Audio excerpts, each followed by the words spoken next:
Do you like a spirited game? Sure do. Do you like a game about making spirits? Of course I do. Shall we talk about Distilled from Paverson Games? Absolutely, let's go.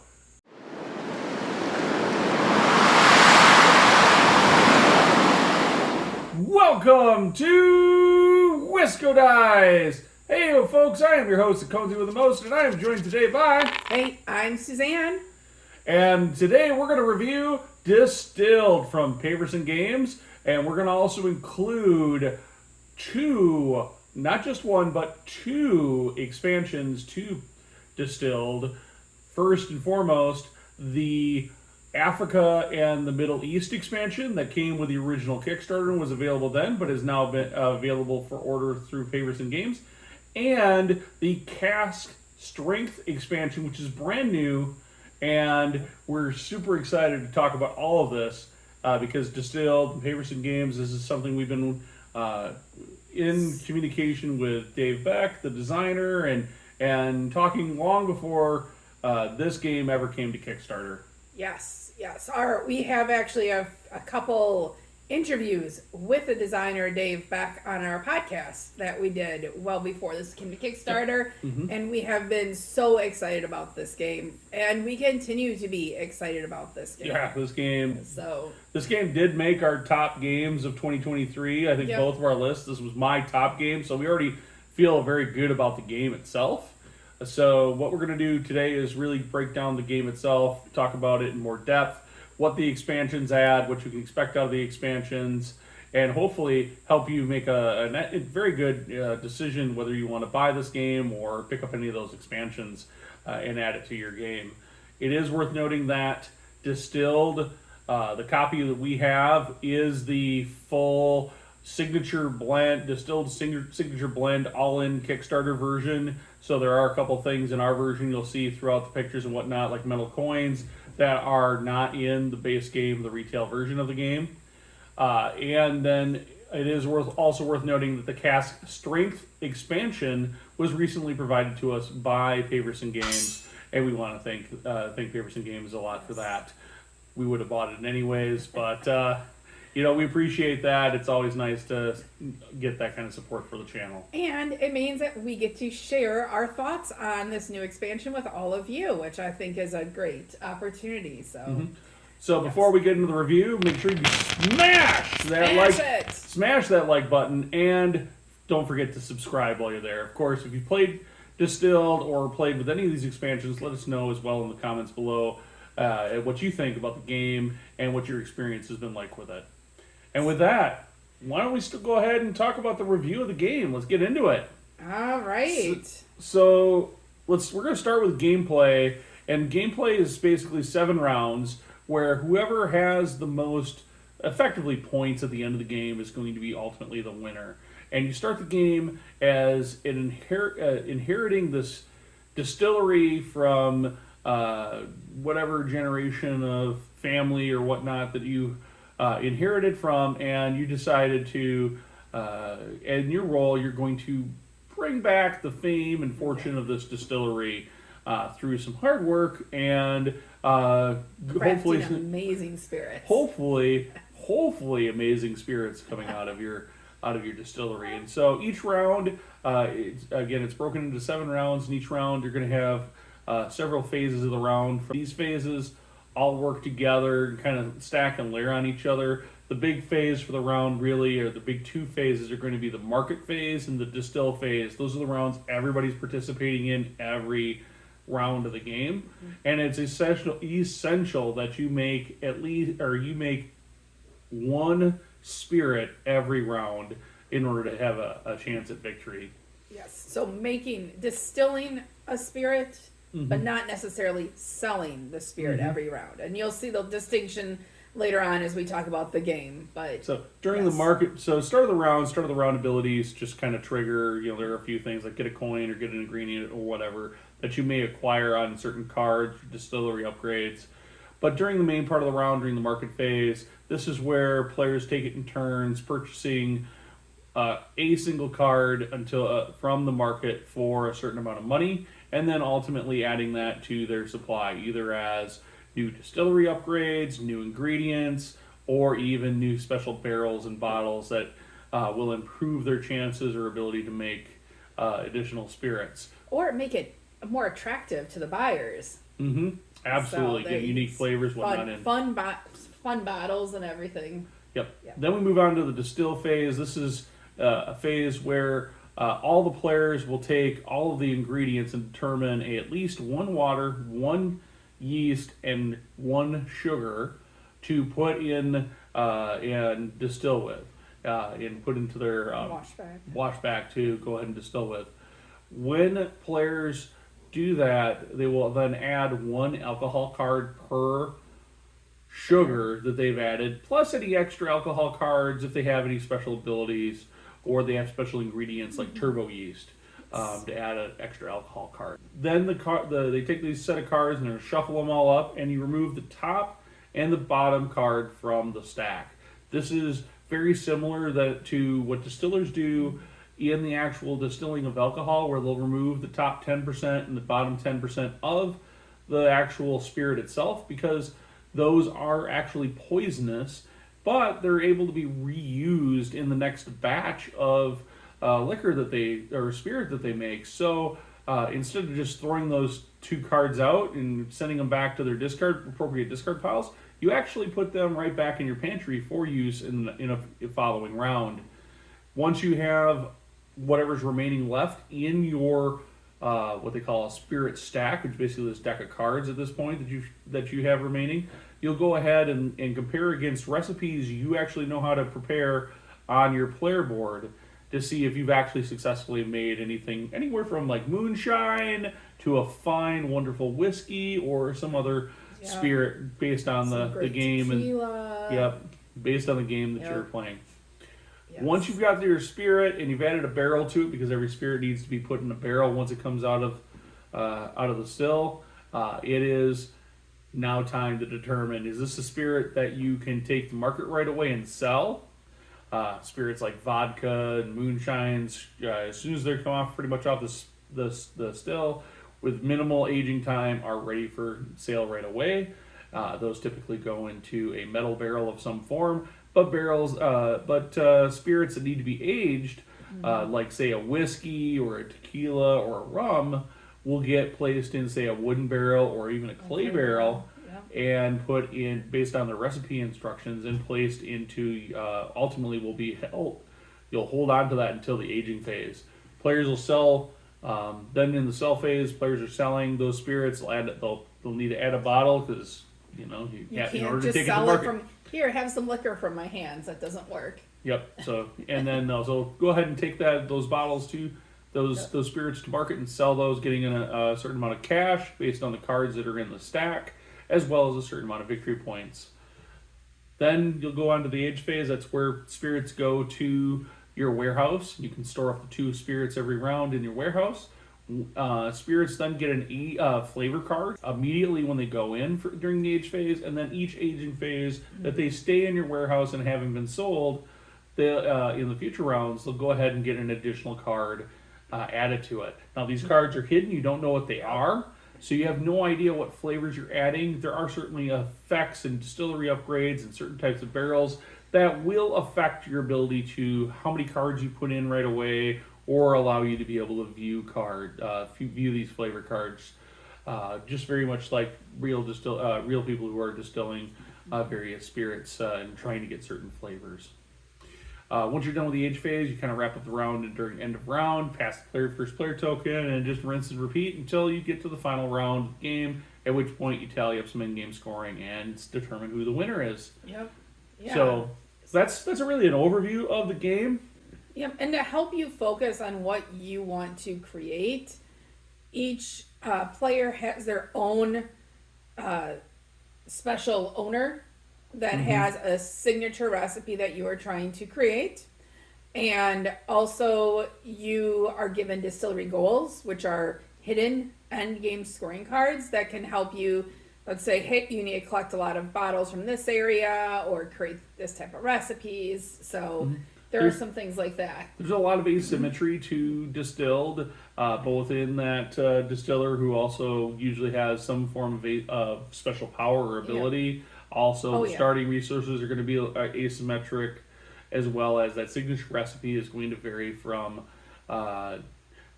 distiller to distiller that you're playing based on the character that you get to go with your distillery. So there's a lot of things that can kind of play into factors for places to make decisions that are really key. I really love that about this game, and all sorts of choices and options every round. This is definitely a deck builder where you're basically building your deck every round, and then trying to make the best of whatever that deck can match up with.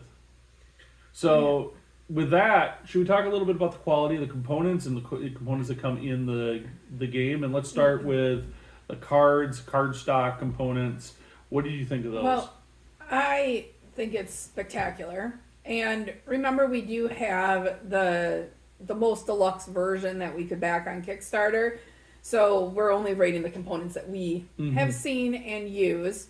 But the cards are really nice, quality, thick. We have had no bending after tens of plays of this game, and you're shuffling the cards all the time. So I think that's great. I have zero desire to sleeve these cards. I will say I'm starting after a number of plays. I am starting to notice a little bit of wear on the cards, and I think with the amount of shuffling you're doing, you may want to sleeve the cards.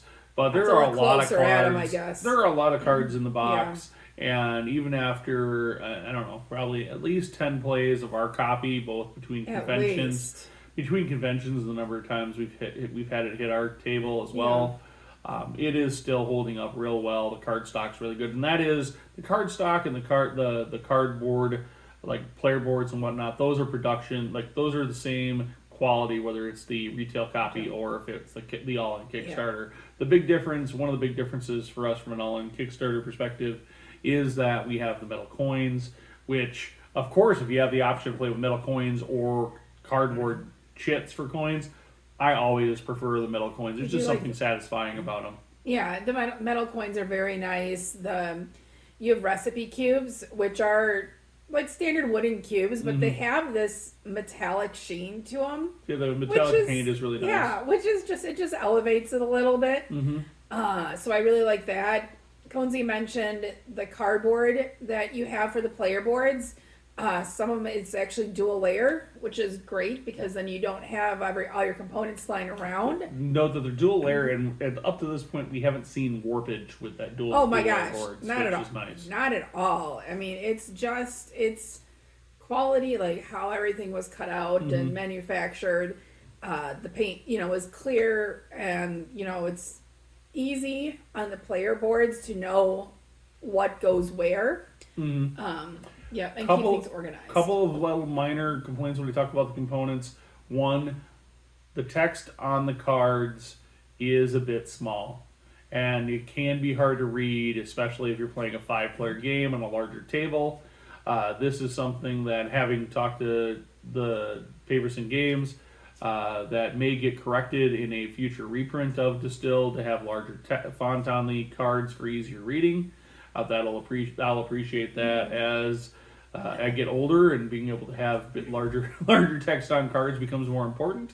But the other thing is that it's a little hard to tell what player color but each player is. Then you can't unsee it. Once you know, and it's on the player boards. Each player board has like their background, like the rug and the barrels are tinted. The office and like the little barrels in their storeroom and stuff are all colored the player color. So the player boards do match the player colors if you know what to look for. Of course, I needed the designer to actually point that out to me. So it's so subtle, but then once you see it, you're like, this is great. I think this might get enhanced in a future reprint as well. But, Now, we move on to the rules and the rule book.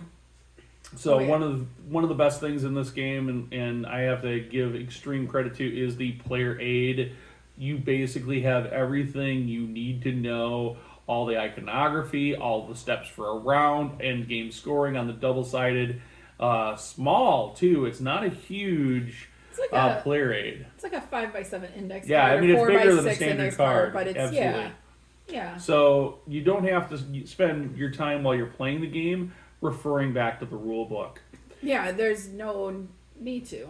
The flow of the rule book, having read the rules and taught this game several times, is very good. I found things I've actually even went online, or when I have seen questions online, I've been able to answer those with direct page references to people who are maybe struggling or learning the game for themselves the first time. So I think the rule book itself was very easy to follow. Of course, I did have a play test at a convention pre this game getting shipped to backers, so I already had a good idea how to play the game before I ever got a copy in my hands. Yeah, but there is a really nice way to teach the game or learn the game with a group of people that have never played it. Yep. So there is a book in there called First Taste, and that takes you through step by step how to play the game, and it talks you through 2 rounds. First round, no, one round. Is it just one round? Just one round. Okay, one round, and it's very specific which distillers you use and what those do. And the whole game set great. up. Yeah, the whole game set up, but it's great for learning. Just everyone has to pay attention to what's going on, but it's for those people that want to, I don't want to sit and listen to the game, or listen to the rules. Let's just get into the game and I'll figure it out. This is let's get into the game and we'll all figure it out together. Yeah. It takes through all of the different scenarios that you could possibly have, all the way through for a 5-player game. It kind of has a setup that's set up a certain way, and you might feel like, oh, hey, this is taking away my player agency. I'm not getting to actually figure out the game on my own. Don't worry, there's 6 more turns after you do First Taste for you to mess up the game and and completely ruin your strategy that it's setting up for you. But for a lot of times, and one of the things I'll comment about the gameplay and my final thoughts about Distilled is that there are more than enough opportunities, if you don't understand how the game quite works in the very early turns, to wreck your game. And so by going through First Taste the first time as a learning game is a brilliant way to not only learn the game, but also be set up that now you understand how to play the game, and you can have 6 enjoyable turns that don't feel pre-programmed after it. Yes, no, it's definitely a great addition, I guess, did you call it, to this game. Now, there's one more very important part above the components. This important is for me. Her favorite part. Well, I really like it a lot too, but the inserts, the game component storage with this, oh my gosh, was it planned out beautifully. It's got space for everything, pieces lift out, you got your component trays, you just sit on the table. And the component trays look like little barrels in a couple of cases, or oh my gosh, the molded plastic on the top of it even has some of the the insignia and everything on it. It's incredibly well thought out inserts, and in particular, I will recommend that you hop on over, if you have this game, to Paverson Games. It'll actually have a link or a card up here somewhere for how to put the game back into the box using the inserts, because there is one part of that video in particular that has you, after you've punched the game, you take the punched boards that you would normally just chuck in the garbage, put those in the bottom of the box, and then you put your inserts on top of it. Otherwise, you end up with about 3/4 of an inch of gap in your box, and your inserts and card holders and stuff will not work appropriately. Yeah. And when that was pointed out to me, I was like, wow, that's really good advice. And so I recommend that if you do pick up this game, that you watch how Dave tells you how to put the game back in the box, and make sure that you have put everything in there correctly using the inserts. And if you do, you won't have any problems with how you store the actual game once you put it away. Right. And after you go through that initial put everything back in the box, it's simple. After playing the games. There's a lot of fiddly little components in this box. But it doesn't feel But that it doesn't way. yet be. It's very easy, very quick to pick out what you need for setup, get it all set up, and then when it comes time to tear the game down after you're done playing, to be able to put it away quickly. Yeah, and we have a lot of people that, hey, we're done with the game, we're all going to help pick up, right? So everyone's they just want to do that. So this, how the components are, you can easily pass these component trees around. Everyone knows where to put everything away, and it's just it's smooth. So let's talk about the theme and the immersion of the game itself. So when we talk about theme, we're talking about the theme, which in Distilled is that you are inheriting this distillery and you're trying to make a go of it as a distiller and maker of fine spirits. So when you talk about immersion, for us, immersion is really, while you're playing, do you actually feel like you're doing the things that the theme is talking about? Do you feel like that is encompassed in the game? And so, Suzanne, what do you think about the theme and the immersion here? Do you feel like you're distilling spirits and that you're shopping for these ingredients and building these upgrades to your distillery, or does this just feel like a bunch of mechanics thrown together with a theme on top of it? Yeah, no, feel very immersed in this game, very much. You are, hey, I would like to try and make this type of spirit. Then you're trying to source the ingredients, and if they're not coming up in the deck, if you don't see it, you're like, God dang it, I'm not gonna have the grapes I really need for this or something. So you're kind of trying to hunt that. You add upgrades to your distillery, and they actually kind of feel like what they are. Like your intern just kind of keeps getting you stuff, like here, go and fetch intern, and that's what they kind of do.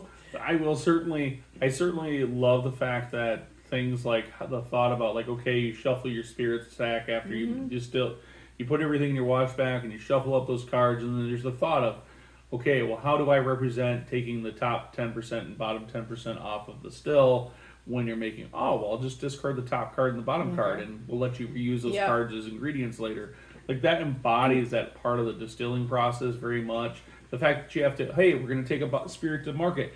Well, I got to put it in bottles, so you better make sure you add a bottle to that stack. And the cuter the bottle, or the more appropriate the bottle. I shouldn't say necessarily cuter. There's a couple really cute ones, and there's some really fun ones. There's the pig bottle, and there's a pirate bottle, and a designer kitty cat bottle. Yep. So and you put them in the right spirit in that bottle.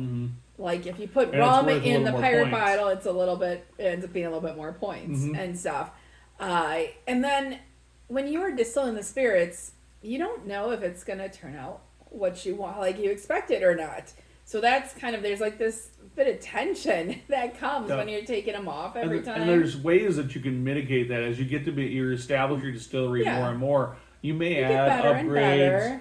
You may add upgrades or whatnot, but in the early going, as much as you try, you might just be stuck making moonshine or vodka. I mean, you can have some pretty, fancy vodkas and moonshines, but very immersive game experience. The game every round feels like and it feels like you're layering and building every round as you see all of these spirits that you've distilled and unlocked goals, and you have the little spirit labels that you're collecting and whatnot, and the bottles you collected that you've taken to market display. And used.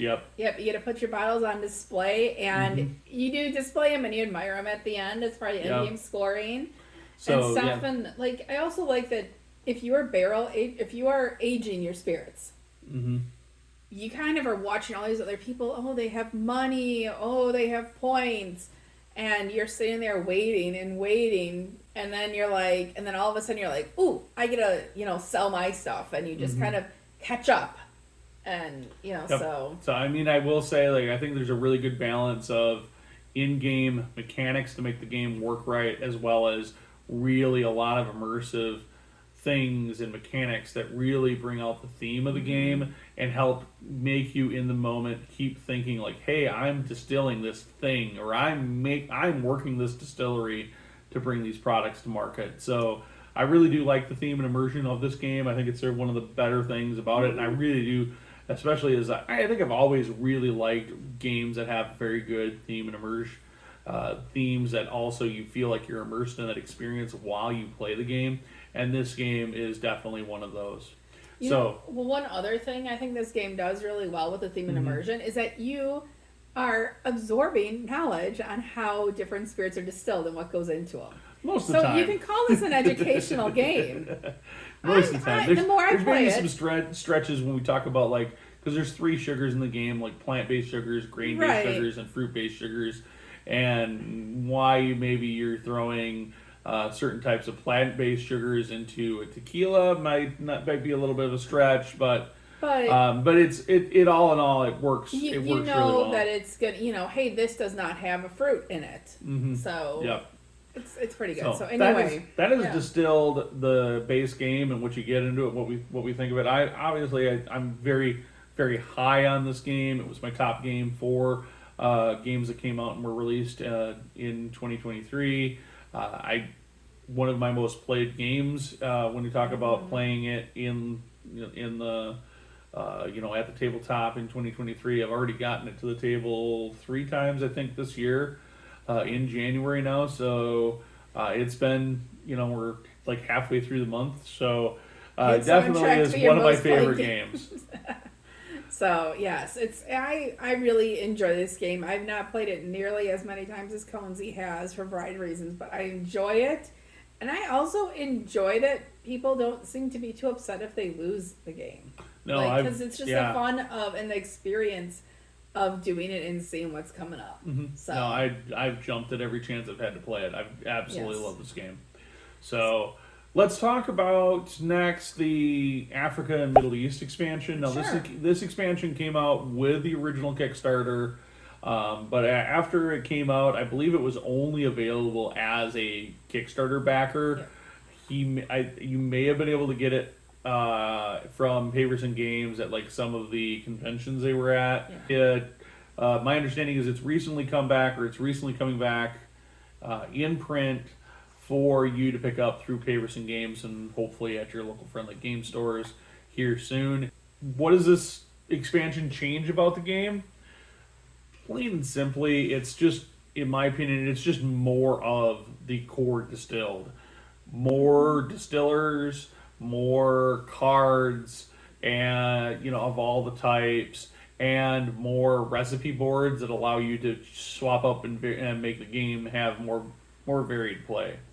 Of course, it adds 2 new regions basically to the game, 4 regions that have things like bottles and different types of spirits that you can now distill in the form of Africa and the Middle East, which is really cool. And I think one of the biggest things that I really like about this expansion in particular is the fact that it adds sugar cards that have 2 sugars on them. Yes. So you the one card counts when they as 2. Stay in, and yeah. It's awful. It's so painful when you pull it off the top. Yep. Oh, absolutely. Yes. But I think those are one of the coolest things. Of course, there are some really good distillery upgrades, some cool bottles and barrels it adds. So but it is really, this expansion is just really more of Distilled. In fact, once you mix in this expansion, I don't see you really needing to sort it out later. No, I think the only reason you would maybe, I don't know, sort out some things, like if you're not playing with recipe cards that have like Africa spirits, then sometimes like if you're seeing are like Africa bottles coming up, and you're like, I'm not playing with a board that or with any distillers that bottles for. Yeah, then it's like, oh, this is kind of painful. I'm sorting through more cards now to get to the cards I want. But generally speaking, like I haven't heard anybody, like nobody's even noticed that was an expansion that I've mixed into my copy of my game. So yeah. I mean, I think the last time we played, I had that issue a little bit where it's like I really wanted certain bottles to match, but it didn't. And you know what? I still won. So really. Yeah, she's had my number the last couple of plays. So is the Africa and Middle East expansion worth it? I think it absolutely is a really good expansion to add. I love expansions that just add more of the game without really adding extra complexity or changing the rules. And this expansion absolutely does it perfectly. Yeah, I think it's absolutely worthwhile to go get it and add it to your copy of Distilled for all of those reasons that I said. I don't like it's just more Distilled, which I don't see as a bad thing. Yeah, it's not necessary to enjoy the game to have this expansion. It's not necessary to be able to replay the game. But if you are someone who plays the game A lot. Like if you're doing a 10 by 10 and this is one of your games on it, you probably want the expansion to add that variety, just to add that little bit of variety. The little bit extra variety with the extra recipe boards and the extra Africa and Middle East recipes will definitely add to the replayability for sure. Yep, and I have not played all the different recipe boards. I feel like some of the new ones are a little bit more challenging than other ones. They're definitely... Like, you have to have 3 sugars. And of a certain type, and it's so it adds that little bit, more. Gosh dang it! Like absolutely. So then we roll into the most recent expansion of the game. Now this one's a brand new expansion. This is the one that was provided to us recently. In fact, this expansion is this little box, and this little box changes the game dramatically. Yes. Now, it's we'll one talk of those about that. Great things come in small packages. But I shouldn't say, I think I probably oversold it. It doesn't change it dramatically, but the amount of change that adds to the game, if you've played it quite a few times, is really rewarding, I think. I mean, it gave me an edge in our games that we played with it. I think Not that you needed an edge, but so... It helped me keep my lead more securely. So it comes with some basic new upgrades, distillery upgrades that you can add to the distillery deck, and you can just add those in. It's not going to change anything. It adds, I think, 4 new flavor cards, which you just add to the flavor deck. It doesn't really change anything, and you could keep those in. All the rules you need are right on the cards for those 4 cards, and for the distillery upgrades are right there. I wouldn't bother to ever sort those out of my copy. No. The big change, the number one big change, is that all of the premium sugar cards that come in the base game, you remove from your copy of Distilled. You can keep them on the side, so if you want to go back and play the original Distilled, you can. But then you swap in the new versions of these premium sugars from this expansion box and into your premium ingredients deck. And what this really changes is that each one of these new versions of the original premium ingredients are not only slightly more expensive from purchasing them, but each one has a special power.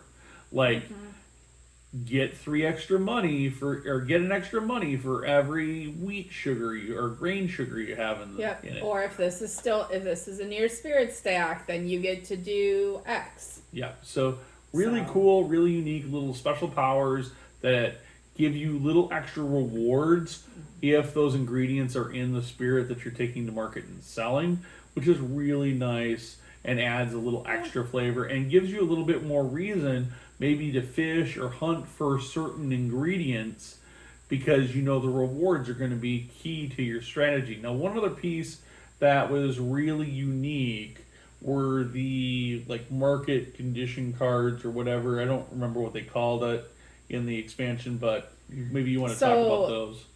This was actually my favorite part of the expansion. Ben was super excited about the ingredients. I was excited about this. They're basically market conditions. So what they are is you get to preview one every round, and it tells you what is easier to source. So which ingredients or components are going to cost a money less than what they're saying on the market. Which ones are going to cost a money more. So like maybe fruit sugars are harder to get because of whatever the condition title is. And so then you have to pay extra money for it. And then at the bottom of the card, it tells you based on, I think, just the 5 basic regions. I don't think I saw Africa and Middle East on there. I'm not sure. But it tells you if you sell a spirit from certain areas, certain regions, you're going to either get 1 or 2 money or no extra money just for selling it because people are wanting that right then. You know, what's in demand.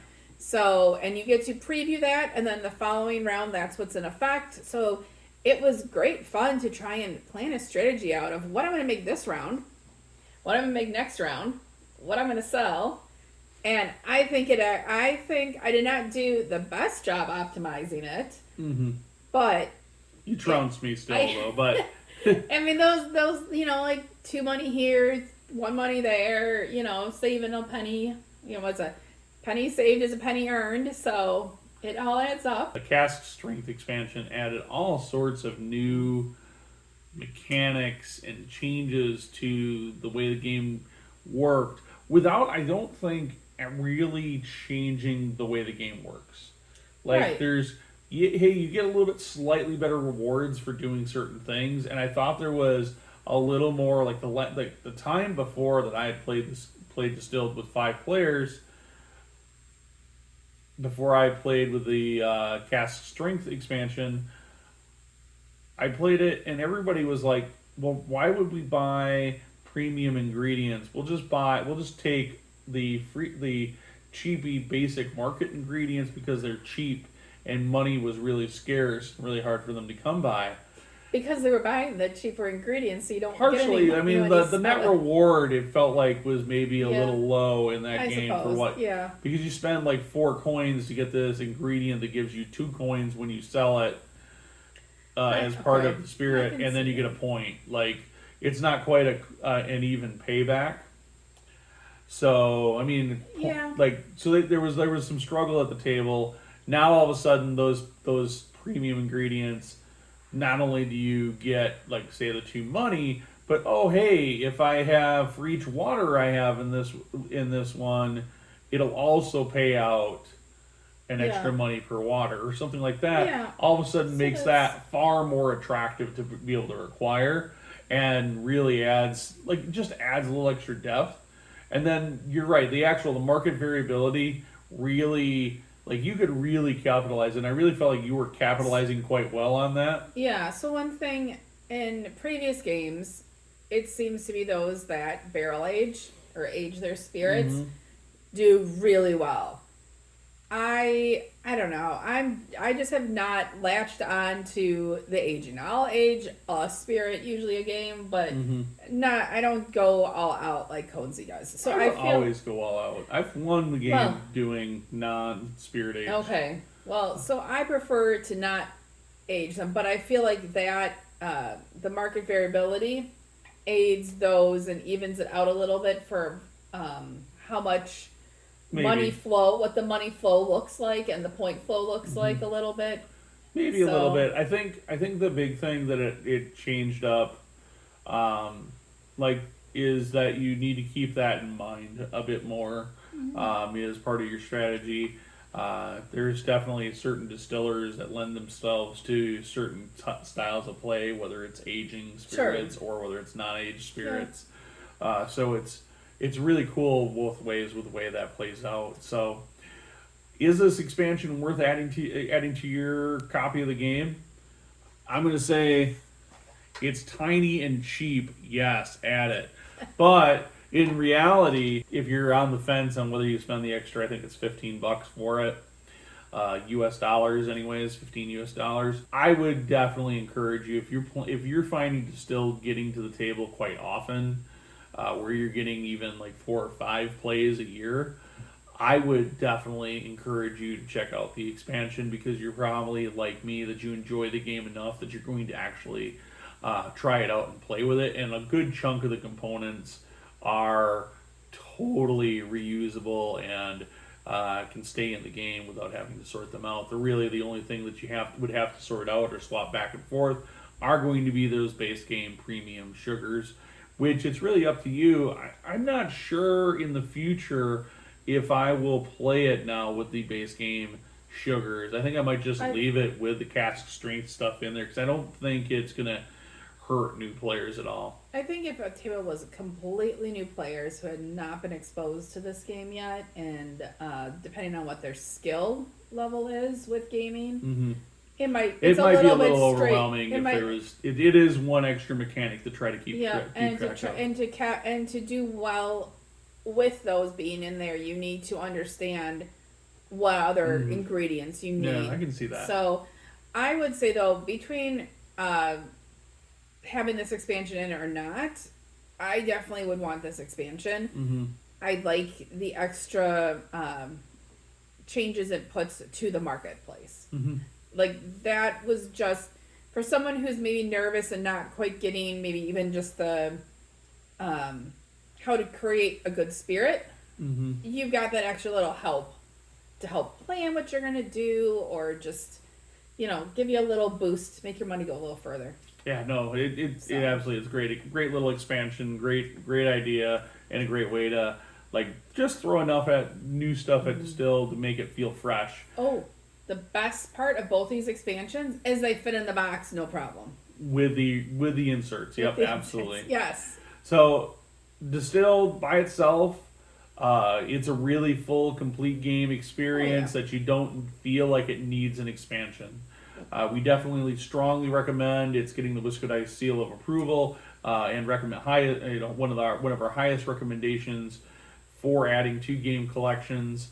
The base game is great. Like I said, you don't have to feel like expanding it, but if you want just a little more variety in cards, adding the Africa and Middle East expansion definitely is a really good idea. And if you want to change up the gameplay, adding the Cask Strength expansion that just came out is a really good idea as well. So that is Distilled from Paverson Games. And again, thank you, Paverson Games, for sending us a copy of the Cask Strength expansion. And we hope to talk to you soon. And for those of you that watched, thank you so much for watching. We appreciate it. And don't forget to like and subscribe. It helps us out so much. All right. See you next time. Hey there, it's Conesy. Thank you so much for watching. We put out videos weekly here at Wisco Dice. Check out our channel for more great videos, and don't forget to subscribe. We also have more great content on our website at wiscodice.com. Of course, we do this all for you, the viewers. So please like the video if you enjoyed it, and thanks for watching.